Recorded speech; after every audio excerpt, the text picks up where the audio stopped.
Hey everybody, thank you so much for tuning in to another one of my interviews with me, William Wallace for America, and with me today is State Representative Candace Newell. Candace, Representative, how are you doing today? I'm wonderful. And yourself? Good, well thank you so much. I appreciate, I have to bring that microphone up a little bit there. Okay. I really appreciate you coming on, and I want to make sure I get everybody, where is your district, first off? I have District 99, which is all in New Orleans. I have part of New Orleans East, the Lower Ninth Ward, the Upper Ninth, Bywater, and Marigny area. So if you've ever traveled to Frenchman Street, you were in my district. Oh, I love it. Yeah. That's a fun area. It is. It's a good area. I have a really fun district. And from getting a chance to meet you, I can see that's well represented. Yes, thank you so much. I appreciate that. Well, we're going to discuss your legislation, and I want to point out most of your numbers are low, which Yes. means you're either really well organized or very passionate about your bills. I would say both. I love it. I love that.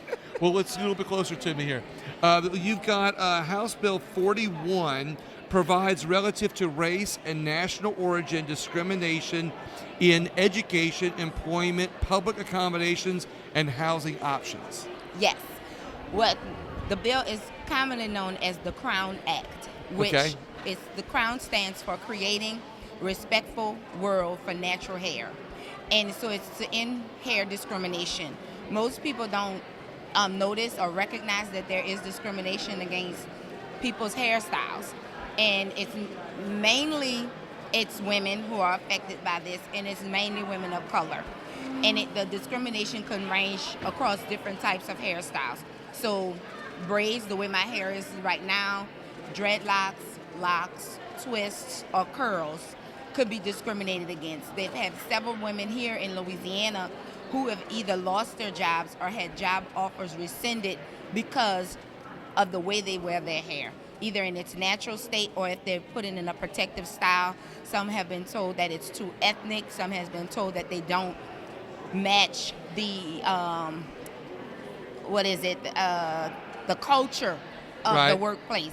And so they've had, like I said, they've either been fired or had those job offers rescinded. And culture follows a person in this case. Yes, it does in this case. And sometimes it's not even about culture. It's just because your hair naturally grows curly from your scalp. And there are several Hispanic women that I've seen on, that I've been following on Instagram who have had issues with their workplace or have just getting really, really nasty emails from the public and then ultimately have lost their jobs because their hair grows curly from their scalp. And we can't discriminate against somebody because of the way their hair grows, just like we can no longer discriminate against somebody because of the color of their skin. We have no control over the color of our skin, so we have no control as how our hair grows out of our scalp. And I want to just see that Louisiana falls in line with not discriminating against people for that. And what I like about this is some people may think that there's laws against discrimination, but in a case like this, it affects so few people, I would say, that sometimes people like yourself are watching out for those few people that get discriminated against in other ways. Right, and our laws don't discriminate against hair, and even federal laws don't only protect the afro. It's only the afro hairstyle that is protected in federal law. So other hairstyles which derive from afro textured hair aren't protected. Will this affect people who have bald hair? Yes. Yes. I love it. It's the way your hair naturally doesn't grow out of your scalp. It's natural. House Bill 125 provides relative to the regulation of cannabis. Yes. Now the bill was specifically to take place if and when the criminal prohibitions against marijuana were lifted. So it's only a regulatory system that has been developed to be put in place so that by chance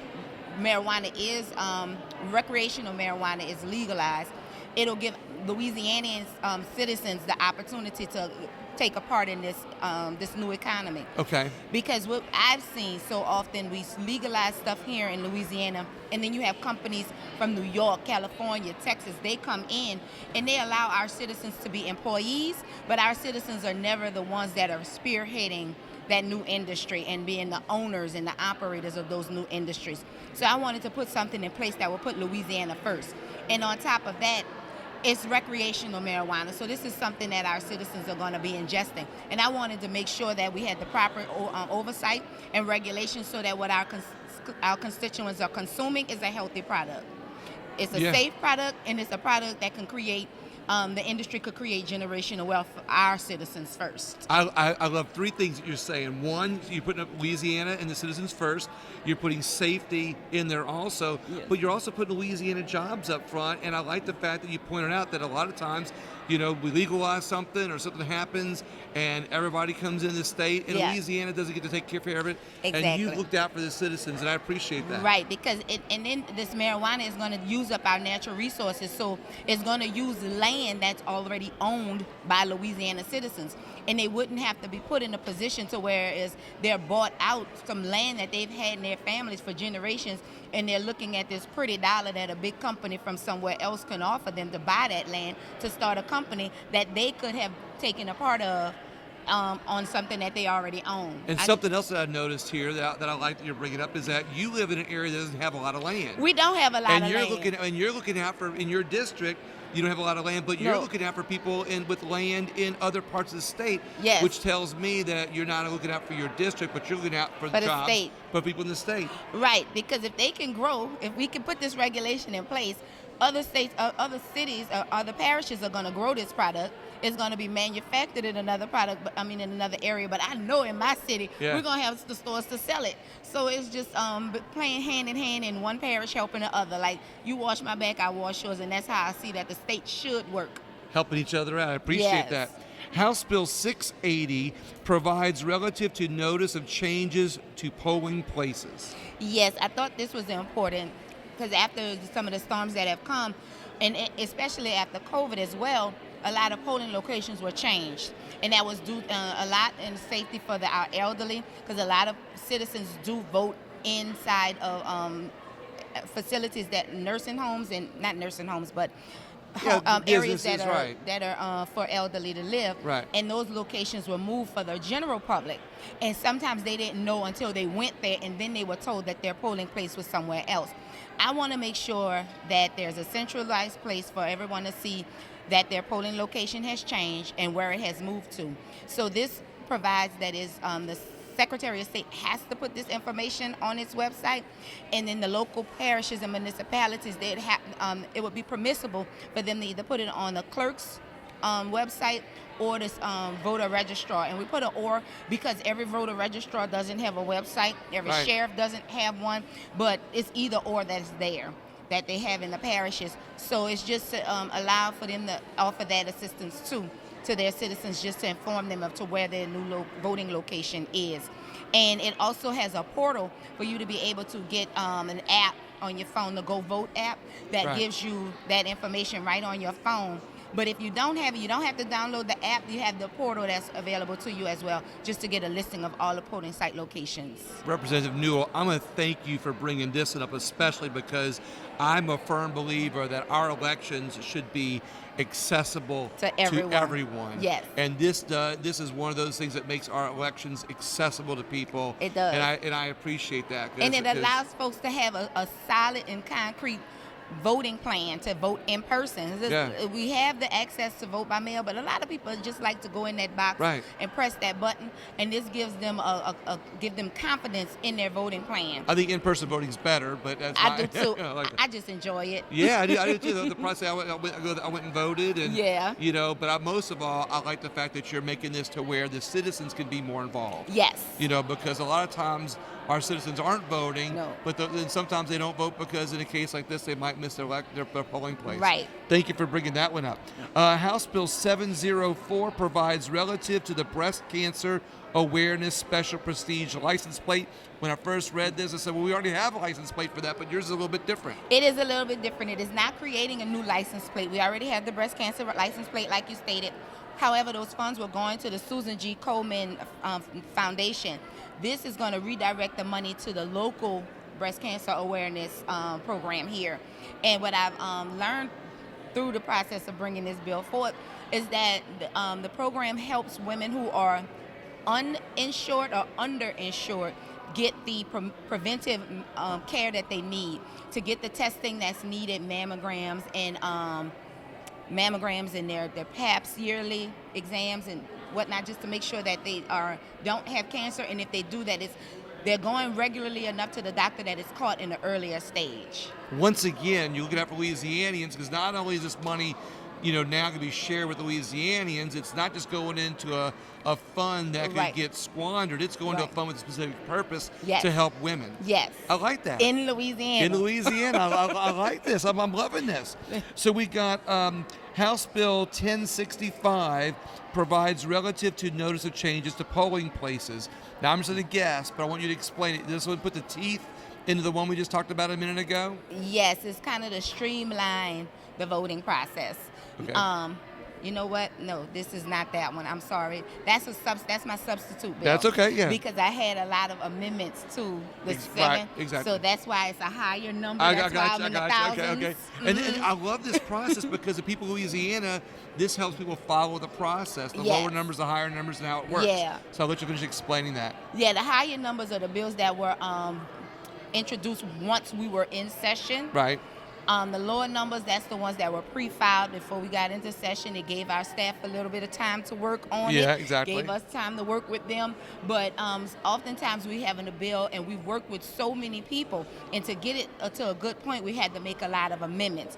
And when you have multiple pages of amendments, that can make the bill kind of fuzzy and convoluted. Right. So to make it easier for the public to read, so they're not going from one set of documents to the other, we just do a substitute bill. I got you. Which is the original bill plus all of the amendments. And that's what this is. And that's what that is. Awesome. Okay, now I can understand that. House resolution request a. Let's make sure that's what I'm on there. Yeah, House Resolution HCR 50 request a study of the practicality and feasibility of phasing in property tax increases when a property's assessment value increases. Take a break here. After reassessment by a percentage of less than 50% of the previous year's assessed value. Yes, that was a mouthful, but in a nutshell, what it does is what we've seen in New Orleans, and what I'm learning about other parishes, is that after the storms and when people move in, it's just a lot of things that occur that causes our citizens' property values to go up. Right. Case in point, after Katrina, there were a lot of people from other states that came in and saw how inexpensive properties were. And so they bought properties just because they could afford to buy the property. Right. And then when you have a lot of people wanting to come in, then you can have a bidding war. So a house that might have been on the market for $450, it might have sold for $550, $575, which then increases the value of everyone else's home. But I didn't buy my house for that much. Yeah. I bought my house for significantly less. And most people aren't in a position to be able to afford that new tax bill on that new value that's because placed all those on their own millages home. and everything that go on your tax bill, The millages, they're based on the value of the value home. of your house, exactly, which then increases the amount that you tax pay in bill. taxes. Right. So we're looking at, we looked at multiple things and just trying to figure out a way to help ease that burden on our citizens. So Representative Willard has a constitutional amendment that would only affect the citizens of New Orleans, that if your property value increases by 10% or more, that increase is phased in over time. So you're not hit with that increase all at one time. So you have a total of 4 years to be able to pay up and catch up with the new tax bill. Okay, yeah. And so I asked for a committee to get together and assess what that would look like if your tax bill increases 50%, up to 50%, and how that would look for the rest of the state, and how that would affect the local municipalities. Because as we know, our local parishes, that's how they operate and pay for things with the money that's generated mainly from property tax.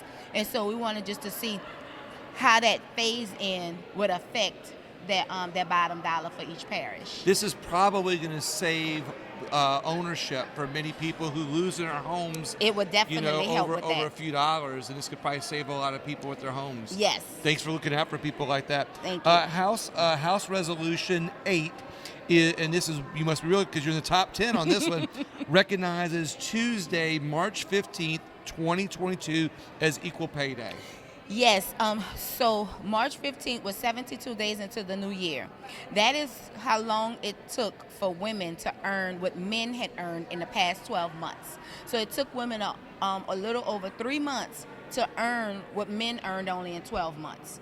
And so I just wanted to bring awareness to that. But that's not including African American women, because African American women aren't going to meet that equal point until August of this year. Okay. So for women, as in general, it took 72 days into the new year for us to earn what men had earned in the previous calendar year. That's a pretty powerful statement. So that means on that date every year, right, it gets recognized, correct? That's what we were Okay. hoping. So one day we could get equal pay for women all across this state and hopefully across the country. You're looking out for a lot of people, a lot of women I and try. citizens. You had a couple bills in here for that. Yes. So we got a House Resolution 15 recognizes March 2022 as Women's History Month and honors trailblazing females. Yes, that was just something that I put in because we had so many women doing so many awesome things this year. Shout out to our new Justice Jackson. So it was like,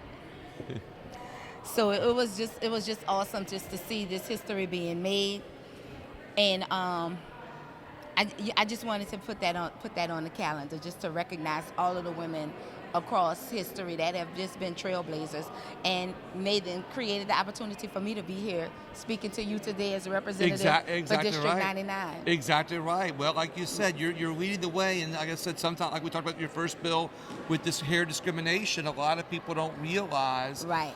Things like this, and sometimes in this case, the resolution isn't legislation. No. With teeth in it, it's just an acknowledgement. Yes. And sometimes it takes people like you to come there and bring it up and recognize things to help trailblaze the way for other people. Try to bring it forward.